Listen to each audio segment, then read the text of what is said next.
ముందుగా శ్రీ శివస్తోత్రం. శ్లోకం: వందే శంభువుమాపతిం సురగురుం వందే జగత్కారణం వందే పన్నగభూషణం మృగధరం వందే పశూనాం పతిం వందే సూర్యశశాంక వహ్నినయనం వందే ముకుందప్రియం వందే భక్తజనాశ్రయం చ వరదం వందే శివం శంకరం. శ్రీ విష్ణు స్తోత్రం. శ్లోకం: శాంతాకారం భుజగశయనం పద్మనాభం సురేశం విశ్వాకారం గగనసదృశం మేఘవర్ణం శుభాంగం లక్ష్మీకాంతం కమలనయనం యోగిహృద్వాన్యగమ్యం వందే విష్ణుం భవభయహారం సర్వలోకైకనాథం. శుభోదయం శ్రోతలకు శ్రీ కార్తీక స్నాన సంకల్ప ప్రార్థన. నిర్విఘ్నం కురు మే దేవ దామోదర నమోస్తుతే. ఈరోజు 10వ అధ్యాయం. ఈరోజు నిషిద్ధములు: గుమ్మడికాయ, నూనె, ఉసిరి. చేయవలసిన దానములు: గుమ్మడికాయ, స్వయంపాకం, నూనె. పూజించాల్సిన దైవం దిగ్గజాలు. జపించాల్సిన మంత్రం ఓం మహామదేవాయ స్వాహ. ఫలితం యశస్సు, ధనలబ్ధి. ఇక ఈనాటి కథ: అజామిళుని పూర్వజన్మ వృత్తాంతము. జనకుడు వశిష్ఠుల వారిని గాంచి, మునిశ్రేష్ఠ, ఈ అజామిళుడు ఎవడు? వాడి పూర్వజన్మం ఎటువంటిది? పూర్వజన్మమున నెట్టి పాపములు చేసియుండెను. ఇప్పుడీ విష్ణుదూతలు వైకుంఠమునకు తీసుకొని పోయిన తర్వాత ఏమి జరిగెను వివరించవలసిందిగా ప్రార్థించెను. అంతటా మునిశ్రేష్ఠుడు జనక మహారాజును గాంచి ఇట్లు పలికెను: జనక, అజామిళుని విష్ణుదూతలు వైకుంఠమునకు తీసుకొని పోయిన తరువాత యమకింకరులు తమ ప్రభువగు యమధర్మరాజు దగ్గరికి వెళ్ళి, ప్రభు, తమ ఆజ్ఞ ప్రకారం అజామిళుని తీసుకొని వచ్చుటకు వెళ్ళగా అచ్చటకు విష్ణుదూతలు కూడా వచ్చి మాతో వాదించి అజామిళుని విమానమెక్కించి వైకుంఠమునకు తీసుకొని పోయిరి. మేము చేయునది లేక చాలా విచారించుచు ఇచ్చటకు వచ్చినాము అని భయకంపితులై విన్నవించుకొనిరి. ఔరా, ఎంత పని జరిగెను! ఎప్పుడూ ఇట్టి విధముగా జరిగి ఉండలేదే. దీనికి బలమైన కారణం ఏదైనా ఉండి ఉండవచ్చును అని యముడు తన దివ్య దృష్టితో అజామిళుని పూర్వజన్మ వృత్తాంతం తెలుసుకొని, ఓహో, అదియా సంగతి. తన అవసాన కాలమున నారాయణ అని వైకుంఠవాసుని నామస్మరణ చేసి ఉండెను. అందులకు గాను విష్ణుదూతలు వచ్చి వానిని తీసుకొని పోయిరి. తెలియక గాని తెలిసి గాని మృత్యు సమయమున హరినామస్మరణ ఎవరు చేయుదురో వారికి వైకుంఠ ప్రాప్తి తప్పక కలుగును. కనుక అజామిళునకు వైకుంఠ ప్రాప్తి కలిగెను కదా అని అనుకొనెను. అజామిళుడు పూర్వజన్మలో మహారాష్ట్ర దేశమున ఒకానొక శివాలయంలో అర్చకుడుగా ఉండెను.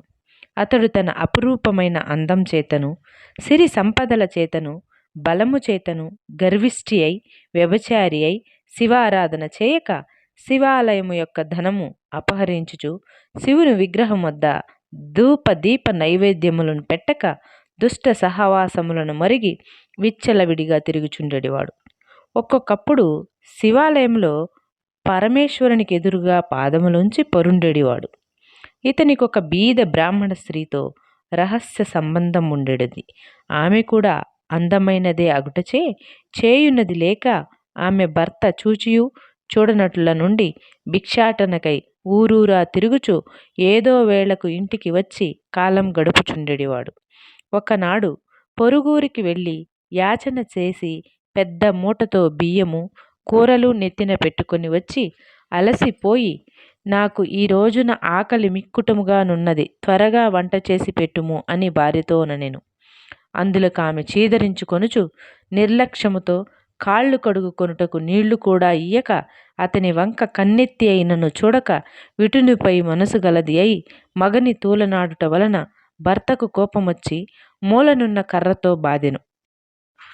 అంతా ఆమె భర్త చేతి నుండి కర్ర లాగుకొని భర్తను రెండింతలు కొట్టి బయటకు తోసి తలుపులు మూసివేసెను. అతడు చేయునది లేక భార్యపై విసుగు జనించుట వలన ఇక నుండి ఇంటి ముఖము పట్టరాదని తలపోసి దేశాటనకు వెడలిపోయెను. భర్త ఇంటి నుండి వెడలిపోయెను కదా అని సంతోషించి ఆమె ఆ రాత్రి బాగా ముస్తాబై వీధి అరుగుపై కూర్చుండి ఉండగా ఒక చాకలివాడు ఆ దారిని పోవుచుండెను. అతనిని పిలిచి, ఓయీ, నీవీ రాత్రి నాతో రతిక్రీడ సలుపుటకు రమ్మని కోరెను. అంతటా చాకలి, తల్లీ, నీవు బ్రాహ్మణ పడతివి, నేను నీచ కులస్థుడను, చాకలివాడిని. మీరీ విధముగా పిలుచుట యుక్తముగాదు. నేనిట్టి పాపపు పని చేయజాలను అని బుద్ధి చెప్పి వెడలిపోయెను. ఆమె ఆ చాకలివాని అమాయకత్వమునకు లోలోన నవ్వుకొని అచట నుండి బయలుదేరి ఆ గ్రామ శివార్చకుని కడకేగి తన కామవాంఛ తీర్చమని పరిపరి విధముల బ్రతిమాలి ఆ రాత్రంతయూ అతనితో గడిపి ఉదయమున ఇంటికి వచ్చి, అయ్యో, నేనెంతటి పాపమును ఒడిగట్టి తిని, అగ్ని సాక్షిగా పెండ్లాడిన భర్తను ఇంటి నుండి వెడలగొట్టి క్షణికమైన కామవాంఛకు లోనై మహాపరాధము చేసి తిని అని పశ్చాత్తాపముంది ఒక కూలివానిని పిలిపించి కొంత ధనమిచ్చి తన భర్తను వెతికి తీసుకురావలసిందిగా పంపెను. కొన్ని దినములు గడిచిన తర్వాత భర్త ఇంటికి రాగా పాదములపై పడి తన తప్పులు క్షమించమని ప్రార్థించెను. అప్పటి నుండి ఆమె మంచి నడవడిక అవలంబించి భర్త అనురాగమునకు పాత్రురాలయ్యెను. కొంతకాలమునకు శివార్చనకు ఏదియో వ్యాధి సంక్రమించి దినదినము క్షీణించుచు మరణించెను. అతడు రౌరవాది నరక కూపముల నుండి నానా బాధలు పొంది మరల నరజన్మమెత్తి సత్యవ్రతుడను బ్రాహ్మణోత్తమునకు కుమారుడై కార్తీక మాసమున నదీ స్నానము చేసి దేవదర్శనము చేసియుండుట వలన 7 జన్మముల పాపములు నశించుట చేత అజామిళుడై పుట్టెను.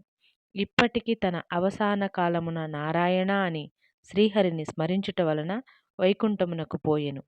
బ్రాహ్మణుడు భార్యయగు ఆ కామిని కూడా రోగగ్రస్తురాలై చనిపోయెను. అనేక యమయాతనలను అనుభవించి ఒక మాలవాని ఇంట జన్మించెను. ఆ మాలవాడు ఆ పిల్ల జన్మరాశి చూపించగా తండ్రి గండమున పుట్టిందని జ్యోతిష్కుడు చెప్పెను. మాలవాడ శిశువును తీసుకొని పోయి అడవి యందు వదిలిపెట్టెను. అంతలో ఒక విప్రుడు ఆ దారిన పోవుచు పిల్ల ఏడుపు విని జాలి కలిగి తీసుకొని పోయి తన ఇంట దాసికిచ్చి పోషించమనెను. ఆ బాలికయే అజామిళుడు ప్రేమించెను. వారి పూర్వజన్మ వృత్తాంతమిదియే. నిర్మలమైన మనస్సుతో శ్రీహరిని ధ్యానించుట, దాన ధర్మములు, శ్రీహరి కథలను ఆలకించుట, కార్తీక మాస స్నాన ప్రభావముల వలన ఎటువంటి వారలైనను మోక్షమొందగలరు గాన కార్తీక మాసమునందు వ్రతములు, పురాణ శ్రవణములు చేసిన వారు లిహపర సుఖములు పొందగలరు.